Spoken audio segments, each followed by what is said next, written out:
The OST mission to provide safe and secure ground and air transportation of nuclear weapons and components and special nuclear materials, and conduct other missions supporting the national security of the United States of America.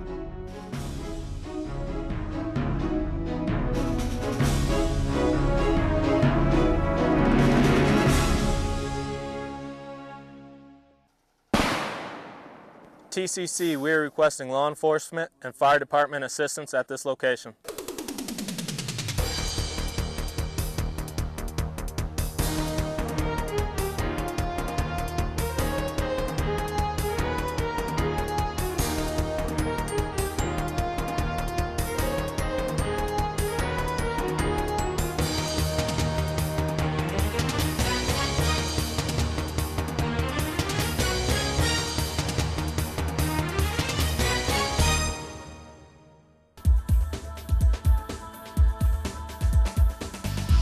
Since 1947, the U.S. Department of Energy, DOE, and its predecessor agencies have moved nuclear weapons and nuclear weapons components and special nuclear material by a variety of commercial and government transportation modes. In the late 1960s, the Albuquerque Operations Office was directed to expand its transportation system to provide protection to all shipments involving special nuclear material. An increase in political acts of violence prompted a review of procedures for the safeguarding of the materials. In 1975, the Office of Secure Transportation was established, and responsibility for nuclear weapons transportation was transferred to the Albuquerque Operations Office of the Atomic Energy Commission, predecessor to the Department of Energy. In 2000, DOE created the National Nuclear Security Administration. This office administers the total United States nuclear weapons program, including the design, production, and delivery of nuclear weapons and components. The NNSA, with radiological emergency response assets such as the Radiological Assistance Program and the Accident Response Group, is available to deploy to any radiological emergency worldwide. OST has developed the Safeguards Transporter, or SGT, a technologically advanced vehicle that enhances safety and security for special nuclear material cargoes. The SGT is constructed to survive very severe highway accidents, including impact and a long-duration fire. The SGTs are designed and built to deter, surprise, and delay even the most aggressive adversary. OST convoys are composed of unmarked escort and transport vehicles. The only easily recognized feature is the U.S. government license plate. Escort vehicles always accompany transport vehicles. Transports are conventional 3-axle truck tractors with 2-axle semi-trailers, while the escort vehicles vary in design. The personnel who operate these vehicles are NNSA federal agents. They are highly trained, well-armed, and authorized to use deadly force to protect their cargo. Each federal agent completes more than 1,000 hours of agent candidate training and receives continuous training throughout his or her career in the form of operational readiness training. They receive detailed instruction on the techniques of operating all necessary equipment, as well as conducting paramilitary operations.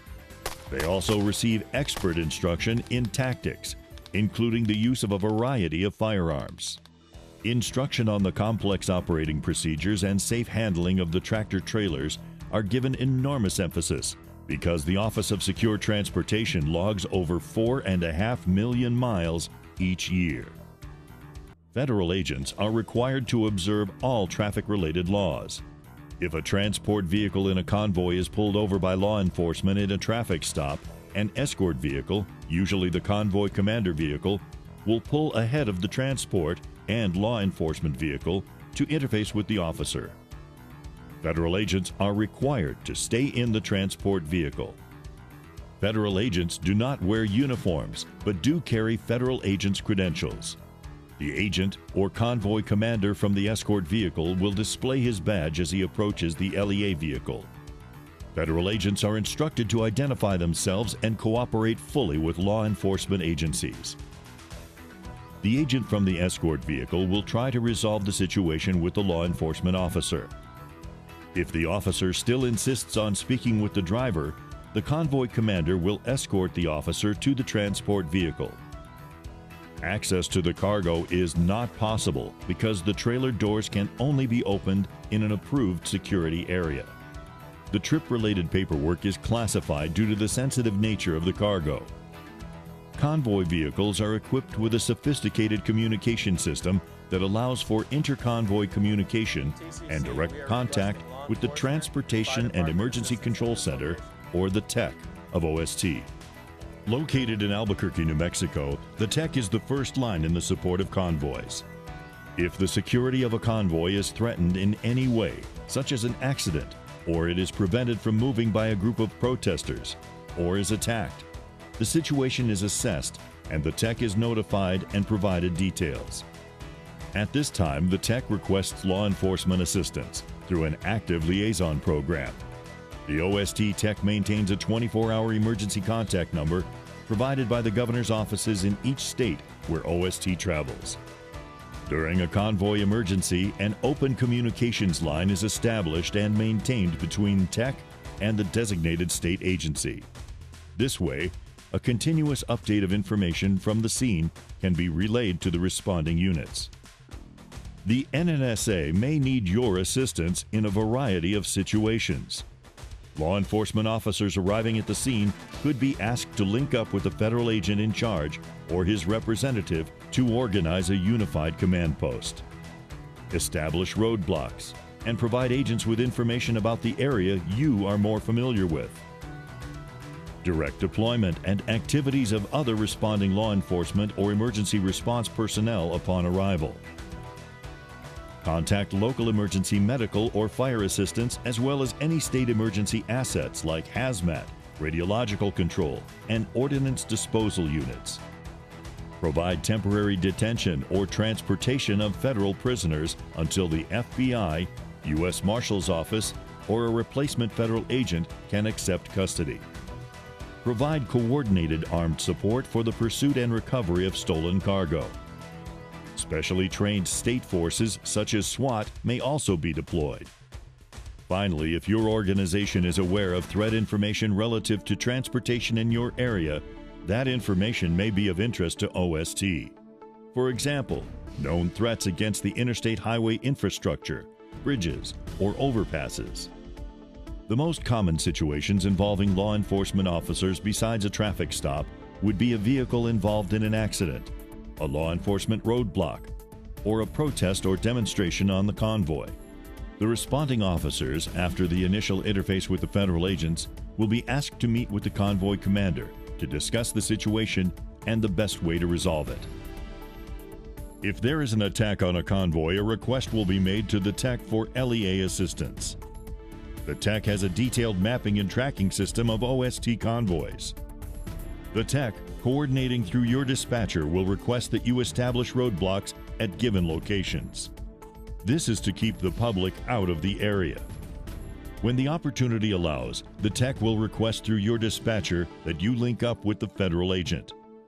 When responding as a result of an attack on a convoy, the officer should exercise extreme caution when approaching the site, because the initial link-up may be very tense, especially if shots have been fired. Along with a request for assistance will be a sign-countersign authentication to assist other agencies in the identification process. Sign-countersign is a system of exchanging words to identify allies. Federal agents in escort vehicles have the sign-countersign and are designated to link up with the responding officers. The responding officer receives the sign-countersign from his dispatcher, as provided by the TEC. Remember, agents don't wear uniforms, and they could be concealed alongside the road or off in the high grass and brush. The federal agent will say one word. Federal agent, Bravo! Then the officer will reply back with the remaining word.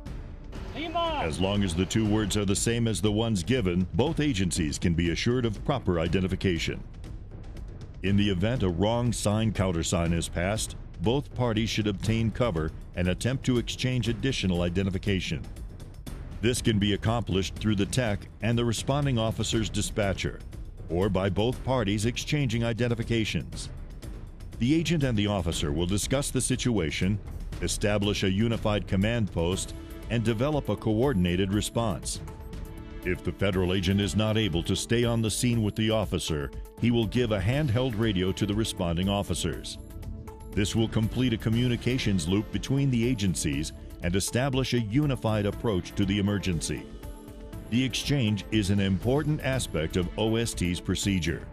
If you receive a radio, it will be tuned to the correct frequency, and you'll be given instructions on the proper use. Federal agents and responding law enforcement officers must work together during an OST emergency to maintain national security and public safety. Federal agents have firepower and communications capabilities. State and local law enforcement have the knowledge of the terrain and the surrounding area and the ability to provide effective containment. If the federal agents lose custody of the material being shipped, the FBI is in charge of the investigation, but OST agents will initiate pursuit and recovery operations. However, timing may be such that the FBI is not immediately available. Thus, OST assumes the lead for recovery. Such things as observation, pursuit, and intelligence gathering by local law enforcement may be essential for continuity of operations during this time. Working together without delay in protecting the shipment could prevent an adversary force from escaping with any cargo. If a true emergency should arise, the role of your agency will be significant. Your assistance under these circumstances or in any situation involving OST convoys would be invaluable. Your understanding of our transportation system and your quick response can help ensure a successful resolution of an emergency situation that could affect the security and safety of our nation. As the federal agents and law enforcement regain control of the situation, a National Security Area, or NSA, is declared around the area. And NSA temporarily places land under effective control of the NNSA for the purpose of safeguarding classified, sensitive, and/or restrictive data to protect NNSA equipment or materials. The incident command system is implemented, state law enforcement officers are informed of the situation, and quickly incorporated into a unified command with OST. An incident command post and entry control point are established near the NSA. In the event of an accident or terrorist act where a trailer is damaged, the federal agent will make initial recommended protective actions on the hazards of the materials to the first arriving local law enforcement or state official, including fire departments and hazmat teams. The recommended protective action is also provided to your state via fax and/or email from the tech or the Emergency Operations Center within 15 minutes of the event classification. This action is to warn and protect the public in the event of a hazardous release into the atmosphere. Law enforcement will immediately make calls for emergency medical and fire assistance as warranted, as well as to other state emergency and/or local agencies such as hazardous materials and radiological response. Federal agents communicating through the tech will request specialized assistance from NNSA. Through many years of training and experience, OST has perfected a system of emergency response, including initial notification, monitoring, and assessment of the situation, and working with other agencies to resolve any emergency. Various components of the NNSA are prepared to respond immediately to any type of radiological accident or incident. The safety, security, and timeliness of nuclear weapons shipments throughout the United States are of continuing concern. There's no question that these shipments could be considered as potential targets of diversion or sabotage. The organizations responding to a threat on a convoy must be serious and determined if we are to maintain strong control and custody of nuclear materials. With your help, NNSA has the best people and technology on hand to carry out its critical mission of protecting people and the environment.